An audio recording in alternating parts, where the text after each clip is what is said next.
आजको भिडियोमा आइसिसिआरको प्रोसेस के हुन्छ म त्यो भन्न गइरहेको छु। सबभन्दा पहिला फर्म भर्ने आइसिसिआरको अफिसियल वेबसाइट हो। कसरी फर्म भर्ने त्यो भिडियो मैले बनाइसकेँ होइन। यो अफिसियल वेबसाइट हो, यहाँबाट पहिला त फर्म भर्ने हो। अनि फर्म भरिसकेपछि पिडिएफ कसरी डाउनलोड गर्ने त्यो नि भनिसक्यो। लगइन गरेर उता डकुमेन्ट सेक्सनमा गएर अनि पिडिएफ डाउनलोड गर्ने होइन। अनि पिडिएफ डाउनलोड गरिसकेपछि त्यसलाई प्रिन्ट गर्ने हो।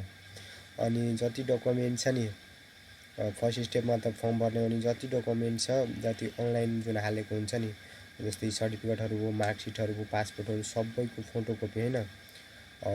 अनि नेपालको लागि म भनिरहेको छु सबैको फोटोकपी चाहियो होइन। अनि ब्याङ्कमा 400 रुपियाँ डिपोजिट गर्नुपर्छ। त्यो कसरी डिपोजिट गर्नुपर्छ त्यो नि मैले भनिसकेँ। अनि जुन फर्म भर्यो त्यसको नि पिडिएफ। अनि अरू जस्तै कि सिटिजनसिपको ट्रान्सलेसन चाहियो। अरू डकुमेन्टमा नि नोटरी गराउँदा ठिक हो, नगराए नि ठिकै हो, गराइदिँदा अलि राम्रो हुन्छ होइन। अनि त्यो सबै नोटरी गराएर होइन उता इन्डियन एम्बेसीमा पठाउनु पर्छ। अब कति धेरै अब कन्फ्युजन भइरहेको कुन डिस्ट्रिक्टको कहाँ हाल्ने भनेर म त्यो नि हेराइदिइरहेको छु कुन डिस्ट्रिक्टको कहाँ हाल्ने हो भनेर। एकछिन है म त्यो नि हेराइदिन्छु। आइसिसिआरको अब डेडलाइन रहेछ कि 30 अप्रिल 2021। योभन्दा पहिले सकेसम्म योभन्दा पहिले छैन भने यो दिनसम्म नि बुझाउन सक्नुहुन्छ। म त सजेस्ट गर्छु पहिला बुझाइदिनु होइन। अनि यो एकाउन्ट नम्बर हो अनि 400 रुपियाँ डिपोजिट गर्नुपर्छ होइन। यहाँ हेर्न सक्नुहुन्छ यहाँ बारा, चितवन, धनुषा, महोत्तरी, मकवानपुर, पर्सा, रौतहट र सर्लाही यो जुन डिस्ट्रिक्ट मैले भने नि तिनीहरूलाई वीरगञ्ज इन्डियन एम्बेसी छ नि general consultant of Birgunj Indian embassy त्यहाँ पुर्याउनु पर्छ। अरू डिस्ट्रिक्टको छ नि तिनीहरूलाई काठमाडौँ पुर्याउनु पर्छ। अनि अर्को क्वेसन आइरहेको छ कि स्टुडेन्टहरूबाट म काठमाडौँ बसिरहेको तर यही जिल्ला 5-6वटा यहाँ जुन मेन्सन छ त्यो जिल्लाबाट म त्यही जिल्ला हो मेरो अनि म यहाँ काठमाडौँ सब्मिट गर्न सक्छु कि नै। अब त्यसको लागि त्यहाँ इन्डियन एम्बेसीमा गएर सोध्नुहोस्।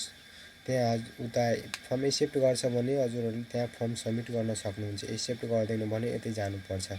यो फर्म सब्मिट उता अनलाइन फिलअप गर्नुभन्दा पहिले सोधिहाल्नु किनभने त्यहाँ अप्सन हुन्छ कि वीरगञ्ज हाल्ने हो कि काठमाडौँ हाल्ने हो होइन। अनि यो भइसकेपछि first step online form fill up गर्ने होइन। अनि सेकेन्ड स्टेप भयो भनेपछि त्यो सबै डकुमेन्ट पुर्याउने अनि त्यसको साथमा ओरिजिनल ब्याङ्क भाउचर नि अनि फिजिकल फिटनेस नि। यो सेकेन्ड स्टेप भइसकेपछि अब थर्ड स्टेपमा के हुन्छ डेडलाइन सकेपछि अब इन्डियन एम्बेसीबाट सर्ट लिस्टेड हुन्छ कि पहिला सर्ट लिस्टेड हुन्छ। अनि सर्ट लिस्टेड भएपछि उनीहरूले कल गरेर बोलाउँछ इन्टरभ्यू र रिटन इक्जामको लागि। इन्टरभ्यू र रिटन इक्जाम 30 मिनटको हुन्छ। त्यही इन्टरभ्यूमा खासै केही सोध्दैन, त्यही अब एजुकेसनल क्वालिफिकेसनको बारेमा सोध्छ, फ्यामिली यताउति सिम्पल क्वेसन हुन्छ। अनि रिटनमा स्पेसिफिक कुनै टपिक दिन्छ होइन, त्यसो गाह्रो केही हुँदैन, यसको कुनै सिलेबस छैन होइन। सर्ट लिस्टेड हुन्छ होइन, सर्ट लिस्टेडबाट स्टुडेन्टहरूले बोलाउँछ अनि बोलाएपछि इन्टरभ्यू लिने हो, इक्जाम दिने हो। त्यसबाट नि अब सर्ट लिस्टेड त मान्नु कति 200जना भयो होइन, वा 200जना सपोज गरौँ न 200जना सर्ट लिस्ट भयो भने होइन। अब 200जनालाई बोलाउँछ, 200जना इक्जाम दिन्छ, इन्टरभ्यू दिन्छ।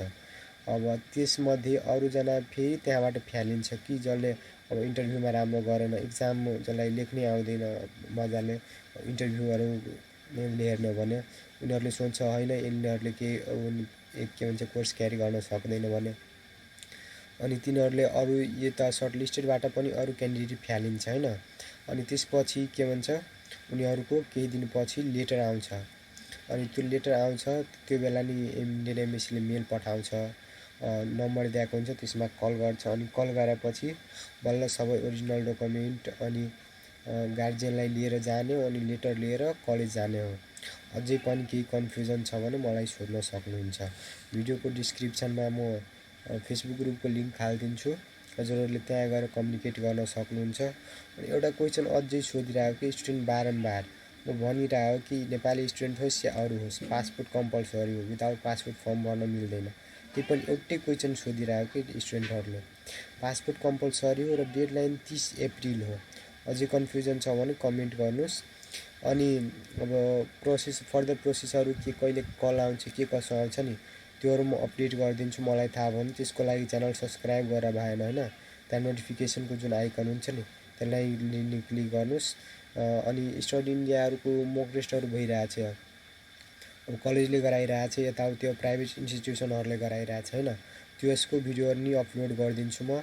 त्यसले गर्दा हजुरहरूलाई चाहिएको छ भने त्यो फ्री अफ कस्ट हुन्छ, पैसा लाग्दैन। चाहिएको हुन्छ भने यसलाई सब्सक्राइब गरेर नोटिफिकेसन हालिदिनु होइन, नोटिफिकेसनको बटन अन गरिदिनु।